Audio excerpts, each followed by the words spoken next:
Hey, what's up guys, this is Ray and welcome to Age of Filmist, and today we'll be talking about the 2015 zombie action horror gangster comedy hybrid film Deadman Inferno, and it's directed by Shinagawa Hiroshi and stars Aikawa Sho and Kimura Yuichi. I don't know about you guys, but I'm a huge fan of zombie flicks. I'm a huge fan of comedies and action films, and haven't seen so many Japanese gangster movies, but if I can get an opportunity to watch some, I genuinely enjoy them. So this movie mashes all those genres together, and then we get this cluster of a movie. And I gotta say, it was definitely one of my favorite films of 2015. Simply put, it was, before I get into what I enjoyed about Deadman Inferno, let's talk about the story. It's about a crime boss played by Aikawa Sho. He's the boss of a small Yakuza gang, but he gets forced into retirement after a rival gang attacks him and injures his leg they stab him in the leg, so he can't move so much anymore. And also his one of his younger brothers, blood brothers, gets thrown in the jail because he tries to enact some revenge. And so we get fast forwarded to 10 years later, and the blood brother gets out of prison and he wants to reunite with his family. He seems like a changed dude. He's quit smoking, and he just wants to reunite with his family and start his life over again. So he goes to seek him out. So the once Yakuza boss, now he works as kind of a lowly truck driver of sorts, and he welcomes his blood brother when he gets out of prison, so he helps him try to reunite with his family. But of course, the daughter, once she receives word that her father is getting out of jail, she wants nothing to do with him, so she and her best friend kind of run away from home. They escape via ferry to this island called Z Island. However, there are these gangsters that work on Z Island that are kind of experimenting with their new kind of drug. And so one of these gangsters tests it out, and he turns into a zombie. And then before you know it, Z Island is overrun by zombies. And of course, this greets the girl, her best friend, and everyone else who lives there. And of course, the gangster boss takes his blood brother and his blood brother's wife to Z Island so that way they can look for their daughter together. But unlucky for the gang boss, the main rival that attacked him that fateful night 10 years ago happens to be making his way towards the island as well, all in the effort to collect some drugs. So what I gave to you is but a glimpse of the full story, because if you can tell by the movie poster, there are a lot of characters in this film. This is an ensemble cast, and there are a lot of big names in this one. So I think if I were to take the time to explain everyone's story, we would be here forever. But I think the main story is definitely Aikawa Sho's gangster boss storyline, and also Tsurumi Shingo plays his the blood brother. So I think their story arc is the one that takes front and center of everyone else's. So let's get down to the positives. Well, first of all, the performances.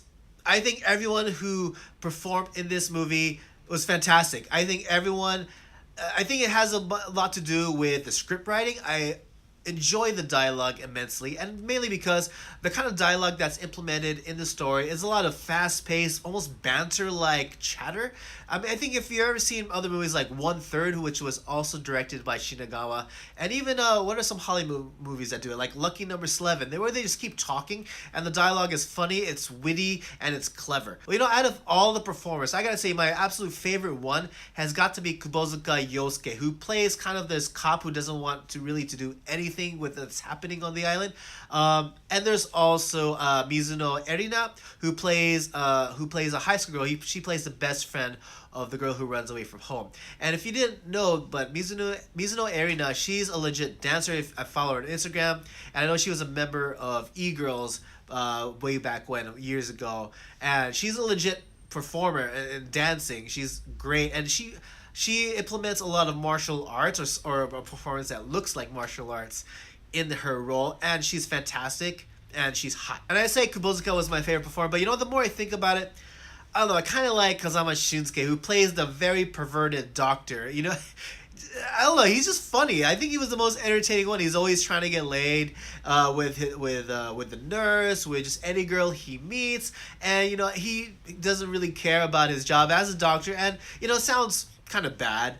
It is bad, but in the context of this movie, it's hilarious. So in actuality, the performers who are featured in Deadman Inferno are kind of a mix of talents. You get your actors, you get your comedians, you get your artists and musicians, you get your dancers, but they all come together to really create this world of chaos, of chaotic comedy, and it's entertaining as fuck. And I think the majority of the performers are actually comedians, or they do more comedic roles in Japanese entertainment. You know, you can correct me if I'm wrong, but it's just hilarious to see these comedians act as gangsters. I mean, with all, like, whenever the gangsters start talking, the R's start rolling, the slurs start getting hauled, and it's funny as all hell. But you know what's even more entertaining than that is to see these comedians just go all out as zombies and start chasing and chopping down on fools. And also, I believe every single one of the characters, as many as there were, contributed something to the plot. I mean, I think usually in these kinds of ensemble casts, there's got to be like one or two people that just don't do anything. They're just there either because the actor who plays them is famous, and they have some deal so they can get some airtime, some screen time, or they just the writers just don't know how to write them. They just wanted to have someone to fit a certain archetype, and they just want them there, but they don't really do anything much with them. But I think every main character that was featured in this ensemble has something important or crucial to do with the plot. You know, even if it's things such as to solidify Aikawa Sho's character as the gangster boss, or to provide a boat to escape onto, or just to add context to what's happening around the island. You know, Kubozuka, as I mentioned earlier, he's a police officer which is based on the island, so you get people who are actual residents or workers living on the island, so it kind of brings more connection with what's happening in the story. So not one character was wasted, and above all else, everyone had excellent chemistry together. I mean, to see everyone just bounce back and forth between each other, and as I mentioned earlier, there's a lot of dialogue that's featured here, a lot of kind of banter like dialogue that's sharp, witty, and funny, and they just keep talking for ages. And I don't know, I'm a fan of movies that just keep talking and they squeeze in a lot of comedic moments in between the dialogue, and they do it extremely well in this movie. And when they do it together, it's entertaining. You don't feel like there's one member of the group holding the other performer back. I think everyone melded well together. And above all else, you know, this movie is a zombie movie. That's where the monster element of this month comes in to this review. And what I like about this movie and the way it treats the genre is that it's very self-aware. For example, Kazama Shunsuke's character, you know, when he's the first one to really encounter the first zombie, and he escapes from the house where the zombie awakens, if you will. And as he's waiting, he's on his bicycle and he's waiting for the zombie to come out, and he's talking to himself, all right, are you a fast zombie or are you a slow one? Are you fast? Are you slow? Which one are you? And then suddenly the first zombie runs out, breaks through the door of the house and starts chasing him. And he's like, oh, you're a fast one. And he starts cycling away. And it's just a hilarious moment when this happens. And even when they get together and they discuss a strategy to survive this incident, you get characters like, mainly it's Kazama's character, the doctor.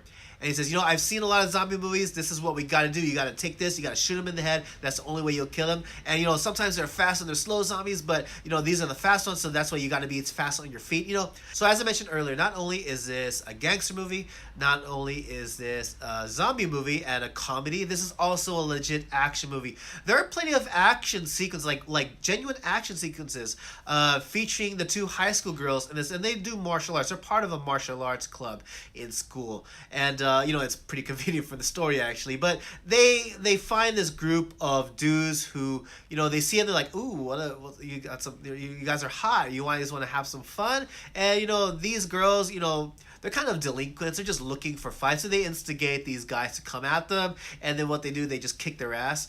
And then they use these skills whenever the zombies come out. And you see martial arts action on zombies. You know, at first you might think it would be a bit jarring. But believe me, it's entertaining when you actually see what they do with them here. And not only martial arts, but, you know, everyone picks up a weapon. You know, I think there was one point where everyone had a different weapon. Like one person had a rifle, one person had a katana, one person had like a Western style sword, one person had a bat. And going back to the banter, it was funny when they were actually deciding who gets what weapon. And you can only imagine the kind of back and forth dialogue that happens when they were distributing all these weapons to everyone who wants something else. And a mix of all this, it is a zombie movie, I think, at its core, and there is plenty of violence that can justify its existence as a zombie genre flick. I mean, you get your zombies tearing into human flesh and eating them and blood squirting. If you're looking for that, you'll find it here. Granted, it's not as out of control as some other extreme zombie movies are. I think it's tamed to a certain level, but you still get an acceptable level of violence. And as far as negatives are concerned, I think there's only one thing that I have negative to say about Deadman Inferno, and it's that the way the final confrontation came to be. Because as I mentioned earlier, Aikawa Sho's character and Kimura Yuichi's character, they're rivals from different gangs, and they eventually, they both get into the island. But I think leading up to the final confrontation, there's no build-up really between them two. You don't see them interacting with each other before their final confrontation. They just kind of meet by coincidence, almost like, oh, you're here, hey, it's been a long time, and then the final confrontation starts. And I think it would have been much more effective if we see them interacting in addition to the flashback which happened 10 years prior. I think if they were actually interacting with each other leading up to the confrontation, it would have had a stronger effect. So overall, what did I have to say about Deadman Inferno? Well, as I mentioned in the beginning of this video, I absolutely loved it. It was one of my favorite movies of 2015. I definitely recommend for you guys to watch it if you can find it. Definitely give it a watch. You'll be entertained with how much of a how much of a genre bender this is, with all the different subgenres mixed together. And I think it blends everything seamlessly. Like, it's funny, it's intense with its action, it has legit gangster movie elements, and it's a zombie film. I mean, I think it's not scary like other zombie movies tend to be, but it does get intense. And I think it's funnier and overall more entertaining if you just know all the celebrities involved, and if you know who are the comedians, and who are the artists, and who are the musicians, who are the genuine actors, and you see everyone just kind of break out of their comfort zone to deliver their performances. I think it'll have a much better effect on you. But yes, those are my thoughts about Deadman Inferno. What did you guys think? What kind of questions did you guys have? Let me know in the comment section below. Please like, share, and subscribe. Follow me on Facebook and Twitter. And by all means, please support Asian Films on Patreon. It definitely helps the channel a lot. And hey, did you know we have a Discord server so we can all come together and talk about Asian films? Just you can find the link to the invite in the description area below. And yeah, that's about it for me, guys. And as always, everyone, thank you so much for watching. I hope to see you all again in the next video. Take it easy.